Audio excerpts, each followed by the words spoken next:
നമസ്കാരം. മലയാളി വാർത്തയിലേക്ക് സ്വാഗതം. വെട്ടുകത്തികൊണ്ട് തലങ്ങും വിലങ്ങും വെട്ടിയ ശേഷം അൽമ വേദന കൊണ്ട് പുളയുന്നത് അൽമയുടെ മരണം ആസ്വദിക്കുന്ന തരത്തിൽ ഭർത്താവ് നോക്കി നിൽക്കുന്നു.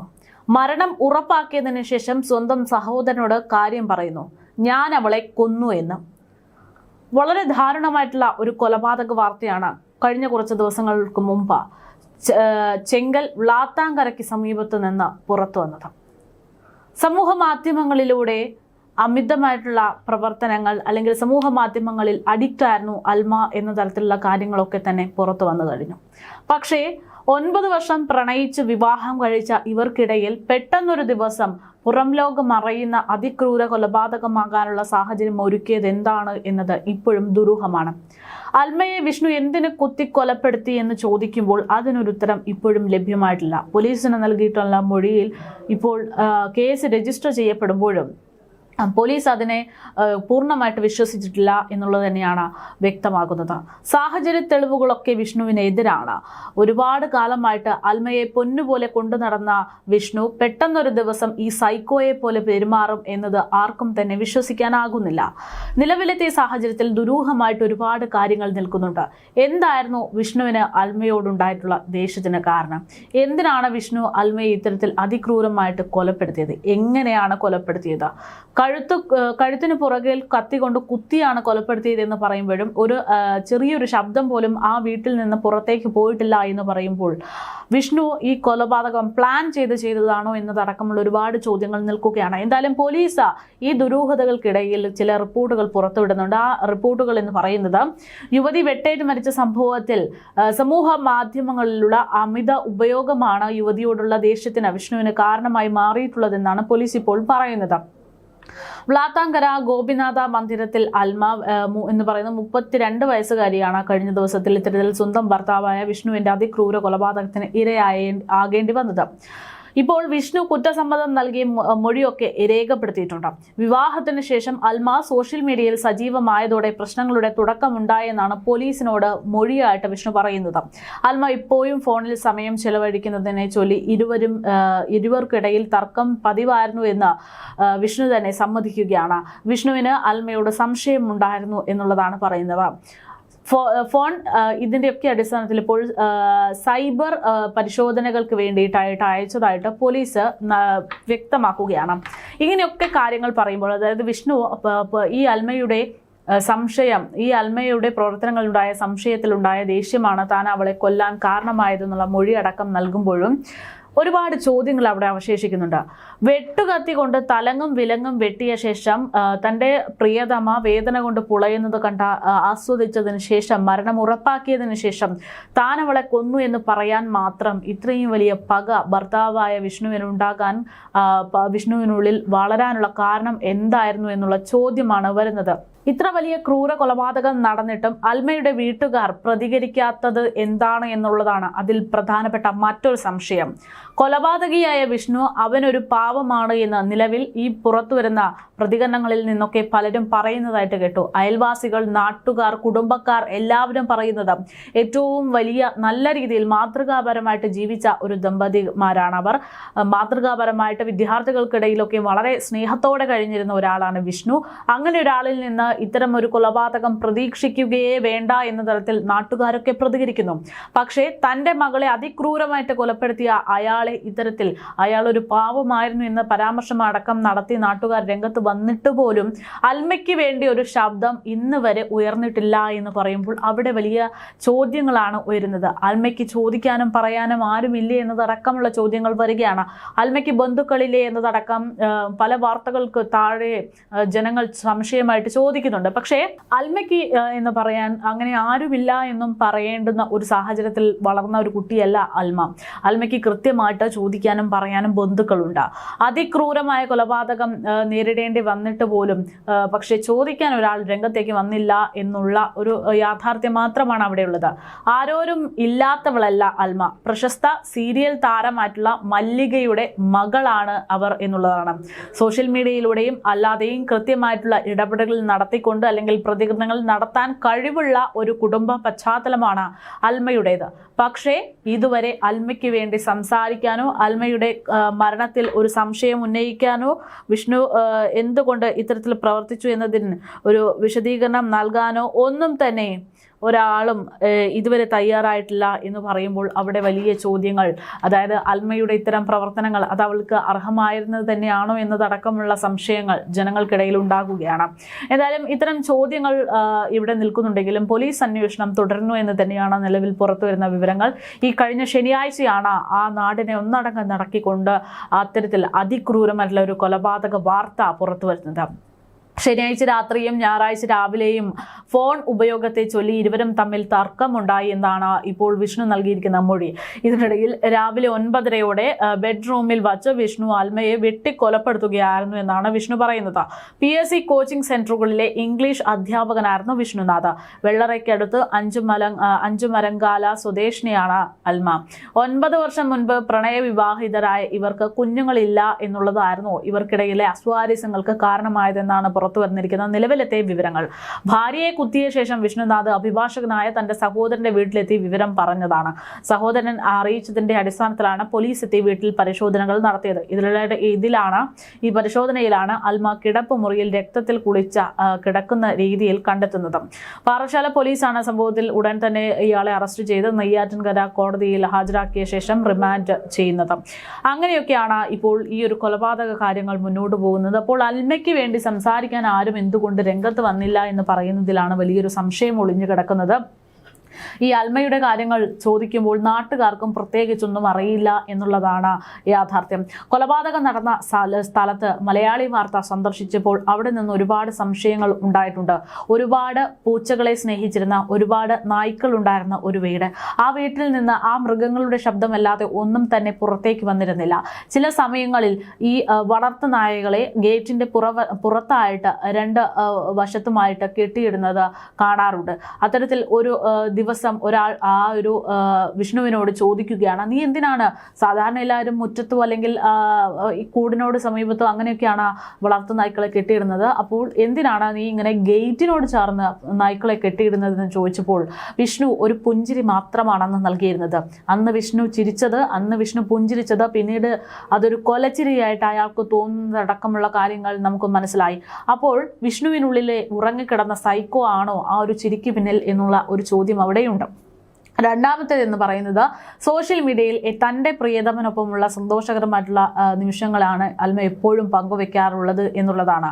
അങ്ങനെ സന്തോഷങ്ങൾ മാത്രം പങ്കുവെക്കുന്ന അൽമയ്ക്കിടയിൽ ഒരു കൊലപാതകം എന്നുള്ള രീതിയിലേക്ക് വിഷ്ണുവിനെ ചിന്തിക്കണമെങ്കിൽ അതിൽ മൂന്നാമതൊരാളുടെ പങ്ക് സ്വാഭാവികമായിട്ടും ഉണ്ടാകാനുള്ള സാഹചര്യം, നിലവിലത്തെ സാഹചര്യങ്ങളൊക്കെ വ്യക്തമാകുമ്പോൾ ഒരു മൂന്നാമതൊരാളുടെ പങ്കുണ്ടോ എന്നുള്ളൊരു ചോദ്യം അവിടെയുണ്ട്. സോഷ്യൽ മീഡിയയിൽ ഏറ്റവും കൂടുതൽ സജീവമായിട്ട് പ്രവർത്തിക്കുന്ന ഒരാൾ, എല്ലാ സ്വാതന്ത്ര്യവും നൽകിക്കൊണ്ട്, അല്ലെങ്കിൽ സ്വാതന്ത്ര്യം നൽകേണ്ടുന്നതല്ല പക്ഷെ എങ്കിൽ പോലും അൽമയ്ക്ക് വേണ്ടുന്ന എല്ലാ കാര്യങ്ങളും ചെയ്തു കൊടുത്തിരുന്ന വിഷ്ണുവിന് തന്നെ താൻ ഇത്തരത്തിൽ അൽമയോട് ഫ്രീ ആയി നിന്നത് അബദ്ധമായി പോയോ എന്ന് തോന്നുന്ന തരത്തിലേക്ക് വിഷ്ണുവിനെ എത്തിക്കാൻ മൂന്നാമതൊരു ആളുടെ പ്രവർത്തനങ്ങൾ സോഷ്യൽ മീഡിയയിലൂടെ ആണെങ്കിലും അല്ലെങ്കിലും അങ്ങനെ മൂന്നാമതൊരാളുടെ സാന്നിധ്യം വിഷ്ണുവിനെ പ്രകോപിപ്പിച്ചോ എന്നുള്ളതാണ് രണ്ടാമത്തെ ചോദ്യം. മൂന്നാമതായി വിഷ്ണു ഉള്ള സമയത്ത് മാത്രമാണ് ആ വീട്ടിൽ നിന്ന് അൽമ പുറം ലോകത്തേക്ക് വരാറുള്ളത് എന്നുള്ളൊരു സൂചനയാണ്. അൽമയുടെ അയൽവാസി പോലും പറയുന്നത് താൻ അവളെ അവസാനമായി കണ്ടത് 1 മാസം മുൻപാണ് എന്നുള്ളതാണ്. അതായത് അത്രമാത്രം പുറം ലോകത്തേക്ക് ഇറങ്ങാത്ത ആ വീട്ടിൽ അടച്ചിട്ട മുറിയിൽ നിൽക്കുന്ന ഒരു പ്രകൃതമായിട്ട് അൽമയുടെ രീതികൾ മാറുന്നു എന്ന് പറയുമ്പോൾ, സോഷ്യൽ മീഡിയയിൽ ഇത്രയും ആക്റ്റീവായിട്ടുള്ള ഒരാൾ 1 മാസത്തോളം വീടിന് വെളിയിൽ എന്തൊക്കെ ഇറങ്ങാതെ നിൽക്കുന്നു എന്ന് പറയുമ്പോൾ ഒരുപാട് സംശയങ്ങൾ നിൽക്കുന്നുണ്ട്. എന്തായാലും ഇത്തരം കാര്യങ്ങളൊക്കെ നിൽക്കുമ്പോഴാണ് അൽമയുടെ മരണം, കൊലപാതകം, അതിന് പിന്നിൽ ഈ പറയുന്ന വിഷ്ണു നൽകിയിട്ടുള്ള മൊഴി മാത്രമാണോ അടിസ്ഥാനം എന്നുള്ളൊരു ചോദ്യം അവിടെ വലുതായിട്ട് വരുന്നത്. എന്തായാലും അയൽവാസികൾ പറയുന്ന ചില പ്രതികരണങ്ങളിലേക്ക് കൂടെ കേൾക്കാം. എങ്ങനെയാ അവര് തമ്മിൽ എന്തെങ്കിലും പ്രശ്നമുള്ളതായിട്ട് നമുക്കറിഞ്ഞൂടാ. ഇന്ന് വരെ അവർ തമ്മിൽ പിണക്കമുള്ളതോ അങ്ങനെ പിണക്കായിട്ട് അങ്ങനെ ഒരു വഴക്കോ അങ്ങനെ ഒന്നും ഞങ്ങൾ കേട്ടിട്ടില്ല. ഇത്രയും ദിവസമായിട്ട് നമ്മളെ കേട്ടിട്ടില്ല. ഈ അൽമയെ സംബന്ധിച്ച് അമ്മയോട്ട് എന്തെങ്കിലും സംസാരിക്കാറുണ്ടായിരുന്നു? അവസാനമായിട്ട് അമ്മ ആ കുട്ടിയെ കാണുന്ന എപ്പോഴാണ്? അവസാനമായിട്ട് കണ്ടത് ഒരു 30 ദിവസം വരും. ഇവള് പൂച്ചയുടെ ഭയങ്കര ഇതാണ്. ഒരു പൂച്ച ആരോ കൊണ്ട് ഇട്ടത്, അവരുടെ വീട്ടിൽ ഇഷ്ടംപോലെ ഉണ്ട്. ഈ പൂച്ച കരയണത് കേട്ട് ഇവള് കൊറേ നേരം എന്ന് വെച്ചാ രാത്രി ഒരു 7 മണി വരെ അവള് നോക്കി. നോക്കിയിട്ട് കൊടുക്കാൻ അവള് കുളിച്ചിട്ട് ഞാൻ പറഞ്ഞു പൂച്ച നീ പോന്ന് പറഞ്ഞോണ്ട് ഞാൻ തടി എടുത്ത് വരട്ടുന്നു. അപ്പോഴവിടെ പോണെങ്കിൽ അവളവിടെ പിടിച്ചിടുമല്ലോ എന്ന് പറഞ്ഞോണ്ട് പൂച്ചയെ ഞാൻ വരട്ടുന്നു. പൂച്ച പോകില്ല. കുറച്ചു ദൂരം ഇവിടെ വരും വീണ്ടും വന്നു. അങ്ങനെ ഇരുന്നപ്പോഴും ഒടുവിൽ ഇവള് ഒരു 7:30 മണിയാവും ഇങ്ങോട്ട് വന്ന്. അപ്പൊ ആന്റി പൂച്ച എവിടെ ഇരിക്കണേ? ഇതിന്റെ അടിയിലിരിക്കണം പൂച്ച. ഞാൻ വരട്ടിട്ട് പറഞ്ഞില്ല. എന്നിട്ട് അവൾ വീണ്ടും ഇവിടെ വന്ന് ഇതിന്റെ അടിയിലിരിക്കുന്നത്. അപ്പൊ ഇതിന്റെ അടിയിലിരിക്കണം. അപ്പോഴെന്തിനേത് പൂച്ച വിളി വാ എന്ന് പറഞ്ഞിട്ട് പൂച്ച വന്നു. ഞാനെന്തിനത് ഒരു തടി എടുത്ത് ഇങ്ങനെ കിണ്ടിയപ്പോഴീ പൂച്ച എന്നെ അടുത്ത് ചാടിയിട്ട് വീണ്ടും അത് പിന്നെ അതിന്റെ അടി വീണ്ടും ഇങ്ങനെ കരക്കയറിട്ട് കൊടുക്കാൻ ഞാൻ പൂച്ചെന്ന് പറഞ്ഞോണ്ട് പറ്റിയപ്പോ ഇവള് ഇങ്ങനെ പോയപ്പോഴും ഇവളെ കൂടെ അങ്ങ് പൂച്ച അന്ന് ഞാൻ കാണുന്നു. ഈ ഇടക്കാലത്ത് വെച്ച് കണ്ടതാന്ന്. അതായത് നമ്മളിപ്പോ ഈ നിൽക്കുന്ന വീടും ഈ കൊലപാതകം നടന്ന വീടും തമ്മില് ഒരു 2 അടി വ്യത്യാസമേ ഉള്ളൂ. നേരെ തിരിഞ്ഞു നോക്കുമ്പോൾ കാണുന്നതാണ് വീട്. ആ വീടൊന്ന് കാണിച്ചു കൊടുക്കും. അതായത് ഇവിടുന്ന് നേരെ തിരിഞ്ഞു നോക്കിയാൽ കാണുന്നതാണ് വീട്. ഇത്ര ദൂരമേ ഉള്ളൂ. എന്നിട്ട് പോലും അമ്മ ആ കുട്ടിയെ അവസാനമായിട്ട് കാണുന്നത് ഒരു മാസം വരും. ഒരു മാസം കഴിഞ്ഞ് ഒരു മാസത്തിൽ കൂടുതലായി ഒന്ന് നേരിട്ട് കണ്ടിട്ട്. അപ്പോഴവള് കുളിച്ചിട്ട് തല ഇങ്ങനെ ഈ തുണിയിട്ട് കെട്ടി ഇങ്ങനെ വെച്ചിട്ടുണ്ട്. പറയണ് എനിക്ക് ഈ പൂച്ച കരയണത് കേട്ടാ എനിക്കൊന്നും ഉറക്കം വരില്ല. അവള് പറഞ്ഞു പൂച്ച ഒന്ന് കരയുന്നത് കേട്ടാ എനിക്ക് ഉറക്കം വരില്ല. അതുകൊണ്ടാണ് ഞാൻ വന്നതെന്ന് പറഞ്ഞിട്ട് ഞാൻ കുളിച്ചോണ്ട് ഞാനാണെന്ന് പറഞ്ഞത് അങ്ങ് പോവുകയും ചെയ്തു. അന്ന് തന്നെ ഞാൻ അവളോട് സംസാരിച്ചത് ഇടയ്ക്ക് വെച്ച് അന്ന് തന്നെ ഈ കണ്ട തോന്നി. അമ്മ എങ്ങനെ ഈ കൊലപാതകം അറിയുന്നത്? ഞാൻ ശബ്ദം കേട്ടിരുന്നോ? ഇല്ലല്ലോ, ഒരു ശബ്ദവും കേട്ടില്ല, ഒരു അലർച്ചയോ ഒന്നും കേട്ടില്ല. അപ്പോൾ ഞാനാണെങ്കിൽ ഇവിടെ പള്ളിയിൽ പോകാനായിട്ട് ഒരു 10-10:15 കഴിഞ്ഞ് ഞാൻ ഒരുങ്ങി ഇറങ്ങി. അപ്പൊ ഞാൻ ഇവിടെ വീട്ടിലുള്ളവർ പറഞ്ഞ് എന്റെ ആളും പോയി.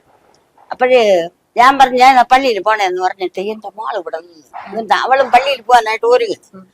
അപ്പൊ ഞാൻ എന്തിനാ ചെയ്തു, പള്ളിയിൽ അങ്ങ് പോയി. പള്ളിയിൽ അങ്ങോട്ട് പോയപ്പോ അവിടെ ചെന്നപ്പോഴും കുറച്ച് വെള്ളം കെട്ടി കിടക്കണം. അവിടെ കുറെ കാക്ക വന്നിടന്ന് കുളിക്കണം. ഞാൻ പറഞ്ഞു കാക്ക പോന്ന് പറഞ്ഞോണ്ട് വരട്ടിട്ട് എന്താ ചെയ്ത് ഞാൻ അങ്ങ് പള്ളിയിൽ പോയി കുറച്ച് ഒരു 1/2 മണിക്കൂർ കഴിഞ്ഞപ്പോഴേ ഒരു സൗണ്ട് കേൾക്കണം. അതെന്താ ഇത് 108 വണ്ടി, ആംബുലൻസ്. അങ്ങനെ ഒരു സൗണ്ട് കേൾക്കണം. അപ്പൊ ഞാൻ വിചാരിക്കണത് പിന്നെ ആരെങ്കിലും മരിച്ച് ഇങ്ങോട്ടുള്ളവരാരെങ്കിലും മരിച്ചാണ് അങ്ങനെ കൊണ്ടുപോകണമായിരിക്കും എന്ന് മനസ്സിൽ ചിന്തിച്ചിട്ട് പിന്നീട് കുറെ കഴിഞ്ഞപ്പോ ആ സൗണ്ട് ഇല്ല. പിന്നീട് ഞാൻ എന്താ ചെയ്ത് പള്ളിയിനകത്ത് കയറി പൂജ കഴിഞ്ഞിട്ട് ഇനി ഇറങ്ങിയപ്പോഴ് അപ്പോഴും 11:45 11:45 ഞാൻ പള്ളിയിലെ വെളിയിൽ ഇറങ്ങിയപ്പോഴേ എന്നോട് ഓടി എന്ന് പറഞ്ഞു തീരെ അവിടെ ഇല്ലേ ഒരു മരണം? ഞാൻ കിട്ടിയ അവിടെ ആരും മരിച്ചില്ല എന്ന് പറയണ്. ഇല്ല, അവിടെ ആരെയോ വെട്ടുകൊന്നു. പാടി ആര് വെട്ടുകല്ല എന്ന് പറഞ്ഞു. ഇങ്ങനെ പറഞ്ഞിട്ട് ഇങ്ങനെ തിരിഞ്ഞു നോക്കിയപ്പം ഇവിടെ നിന്ന് ആൾക്കാർ അങ്ങോട്ടും ഇങ്ങോട്ടും ആൾക്കാർ പോണ്. പോലീസ് നിൽക്കണം. അപ്പോഴാണ് ഞാൻ ചിന്തിച്ചത് ഇവിടെ ആള് നിൽക്കണല്ലോ, അപ്പോഴും ഇവിടെ എല്ലാം ഒന്ന് നടന്നു കാണുമെന്ന് പറഞ്ഞുകൊണ്ട് വീട്ടിൽ വന്നപ്പോഴാണ് വിശദമായിട്ട് അറിയുന്നത് ഇങ്ങനെ മരിച്ചെന്ന്. അല്ലാതെ എനിക്കൊന്നും അറിഞ്ഞൂടാ. അമ്മ എപ്പോഴെങ്കിലും ഈ വീട്ടിൽ ഇങ്ങനെ ബഹളം ഉണ്ടതായിട്ട് കേട്ടിട്ടുണ്ടോ? ഇല്ലല്ലോ. ഇവരൊരു വാക്ക് തർക്കം ഉണ്ടായിന്നാണ് ഇപ്പൊ പറയുന്നത്. അങ്ങനെ എന്തെങ്കിലും ഒരു തർക്കത്തിന്റെ പറഞ്ഞിട്ടുള്ളേ നമുക്ക് അഥവാ അവിടെ തർക്കം കാണിച്ചാൽ തന്നെ നമുക്കറിയാൻ പോവില്ല. വെളിയിൽ സൗണ്ട് വരൂല്ല. ഞാൻ പറഞ്ഞ കള്ളമെങ്കിൽ അത് അവിടെ നിങ്ങൾ ശ്രദ്ധിച്ചു നോക്കി. ഇവിടെ നിന്നിട്ട് അവിടെ അതിന്റെ ആ താളം സംസാരിച്ചാൽ നമുക്കിവിടെ അറിയാൻ പോവില്ല. ഇതൊക്കെ ആയതിനു ശേഷം മുമ്പേ ഇരുന്ന ആൾക്കാരാണെങ്കിൽ ഞങ്ങൾ അങ്ങ് വീട്ടുകാർ പോവുകയും എടുക്കുകയും സംസാരിക്കുകയും എല്ലാം ഒക്കെ ചെയ്യും. പിന്നെ ഇവര് വന്നേ പിന്നീട് അങ്ങനെ നമ്മളതിനായിട്ട് അങ്ങനെ പോവുകയൊന്നുമില്ല. ഇത് ഇവരെ സ്വന്തം വീടാണോ? എത്ര കാലമായി ഇവര് ഇവിടെ താമസിക്കാൻ തുടങ്ങിയിട്ട്? ഒരു 8-9 വർഷമെങ്കിലും വരുമായിരിക്കും. അപ്പൊ ഈ 9 വർഷമായിട്ടും വലിയ ബന്ധമൊന്നും ഉണ്ടായിരുന്നില്ല. അപ്പോഴിപ്പൊന്നുമില്ല. അപ്പോഴും ചിരിയും കളിയും. ഇവൻ ട്യൂഷൻ പഠിപ്പിക്കാനൊക്കെ പോയിട്ട് വരുമ്പോൾ രാത്രിയാവുമല്ലോ. ആ സമയത്ത് വന്നതിന് ശേഷമായിരിക്കും പിന്നെ ഇവിടെ പാത്രം തേപ്പും കുളിക്കുന്നതും നനയ്ക്കുന്നതും. പിന്നെ പിന്നീട് ചെന്ന് കിടന്ന് ഉറങ്ങിയ പിന്നെ രാവിലെ ഒന്നും കഴിക്കില്ല, താമസിച്ച് ഉറങ്ങണത്. അങ്ങനെയുള്ള ആ ചിരിയും കളിയും സൗണ്ടും എല്ലാം നമ്മൾ ഒരുപാട് ദിവസം കണ്ടു. അതായത് പക്ഷെ ഇപ്പം കുറച്ച് ദിവസം കൊണ്ട് അതൊന്നും ചിരിയും കളിയൊന്നും കേപ്പില്ല.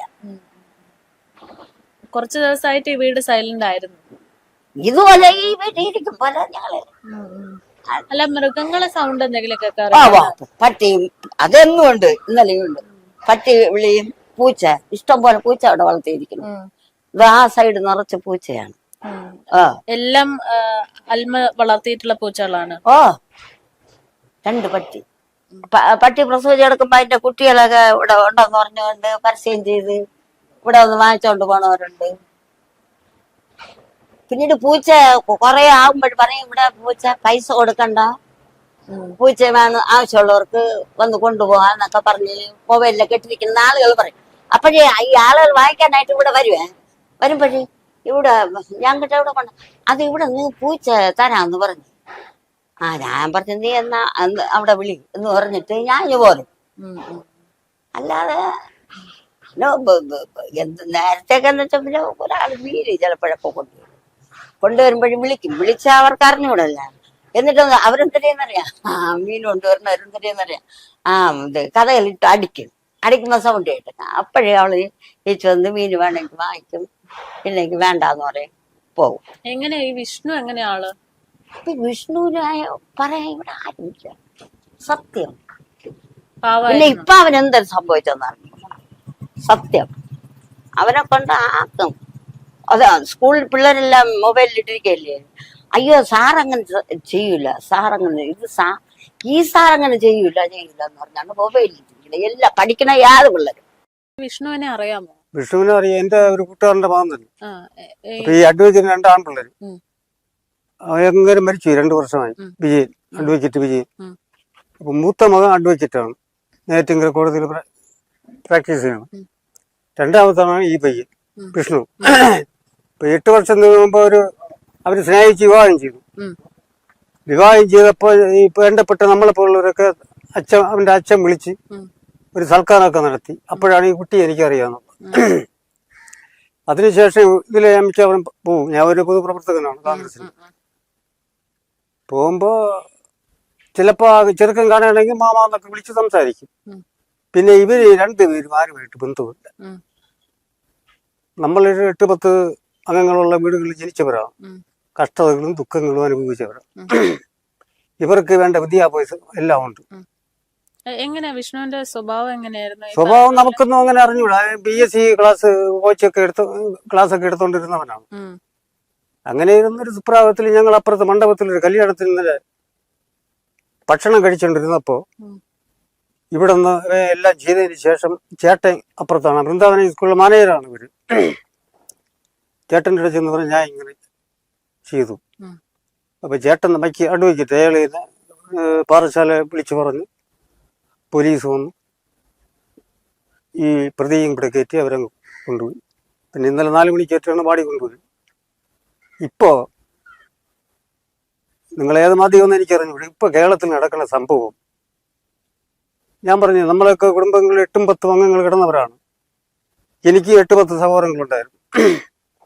ഇപ്പോഴ് നമ്മളെ വീട്ടിൽ വന്ന ഒരു പ്രശ്നം നടന്നാൽ നമ്മുടെ ബന്ധുക്കള് പിന്നെ രക്ഷകർത്താക്കള് ഉപദേശിച്ചങ്ങ് വിടും, പ്രശ്നം അങ്ങ് തീർന്നു. ഇതിപ്പോ 2 പേര് അതിനകത്ത് നടക്കുന്ന സംഭവം തരാണെന്ന് ഈ നാട്ടിലെ ആളുകൾക്ക് പോലും പറഞ്ഞുകൂടാ. അങ്ങനെ ഒരു ബഹളമായിട്ടൊന്നും ഇതുവരെ ആരും ശ്രദ്ധിച്ചിട്ടില്ല. ഞാൻ ഒരു ദിവസം ഇതിലെ വന്നപ്പോ 2 പട്ടികളെ കെട്ടിക്കയറ്റിലിട്ടേക്കുന്നു. ഒരു 3 വർഷം വരും. അപ്പൊ ഞാൻ വിഷ്ണുവിനോട് ചോദിച്ചു, എന്തിനാ നീ ഗേറ്റിൽ പട്ടിയെ കെട്ടിയിട്ടേക്കുന്നു? ചിരിച്ചോണ്ടങ്ങ്. അത് ഈ അഡ്വക്കേറ്റിന് 2 പയ്യന്മാരും നല്ല വിദ്യാഭ്യാസമുണ്ട്, ആർക്കും ഒരു ശല്യവുമില്ല, അങ്ങനെ നടന്ന പയ്യന്മാരാണ്. പിന്നെ ഇത് യാദൃശ്യമായിട്ട് എന്തൊക്കെ സംഭവിച്ചു, നമുക്കിനിയിപ്പോൾ എന്തെങ്കിലും ചെയ്യാൻ. അത് കേരളത്തിലൊക്കെ നടക്കണം. ഇപ്പൊ അതുപോലെ മദ്യപാനം. എനിക്ക് 2 പയ്യന്മാരുണ്ട്, പിള്ളേർ. അവരെ ഡിഗ്രിയൊക്കെ പഠിപ്പിച്ച് 23-24 വയസ്സായി വിവാഹം കഴിച്ചു കൊടുത്തു. 2 പേരിലൊക്കെ 2 കൊച്ചുങ്ങളുമുണ്ട്. എൻ്റെ മക്കളെ കാര്യം വെളിയിലിറങ്ങിയാൽ നമുക്കറിയാനും പോകും. നമ്മൾ വിചാരിക്കും നല്ല മര്യാദയുള്ള പിള്ളേർ.